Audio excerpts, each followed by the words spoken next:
চট্টগ্রামের যে একটা ছোট ঘটনা ঘটছে, এটা তো সত্যি ঘটনা ঘটছে, এবং এই ব্যাপারে আমি ডিসি সাথেও কথা বলছি, আমাদের কমিশনারের সাথে কথা বলছি।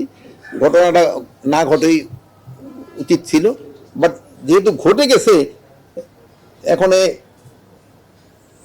ভবিষ্যতে যেন এই ধরনের ঘটনা না ঘটে, এই জন্য আমরা চেষ্টা করব।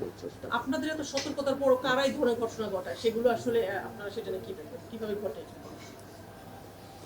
সবসময় সতর্কতা তো আমরা সবসময় নিচ্ছি, তারপরে তো যেমন ধরেন আপনি একটা মানি ব্যাগ যখন পকেটে রাখেন, সবসময় সতর্ক থাকেন যে পকেট থেকে যেন টাকাটা না, এরপর থেকে ধরেন যে আবার ফট করে টান্দা বাইর করে নেন। এই তো হয়ে যায় অনেক সময়। যে চেষ্টা তো আমরা করে যাচ্ছি, আমাদের যদি চেষ্টার কোনো ত্রুটি থাকে আপনারা বলেন যে আপনাদের চেষ্টার ত্রুটি ছিল, আমরা চেষ্টা করে যাচ্ছি। জীবন দান এই ঘটনাটা ঘটার পরে আমি নিজেও কথা বলছি যে এটা কেন, এই কি হচ্ছে, ভবিষ্যতে যেন না হয় আমরা চেষ্টা করি।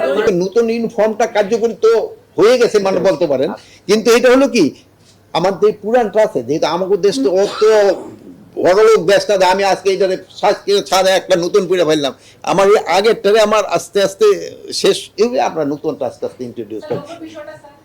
লোগোর বিষয়ে এরকম একই অবস্থা, লোগো তো আস্তে আস্তে আমরা চেষ্টা করতেছি, যেহেতু এটার সাথে টাকা জড়িত। এটা তো এইটা না যে আমি ফু দিলাম এটা হয়ে গেল, ওইটা চলে আসলো, এটা তো সময় লাগবে।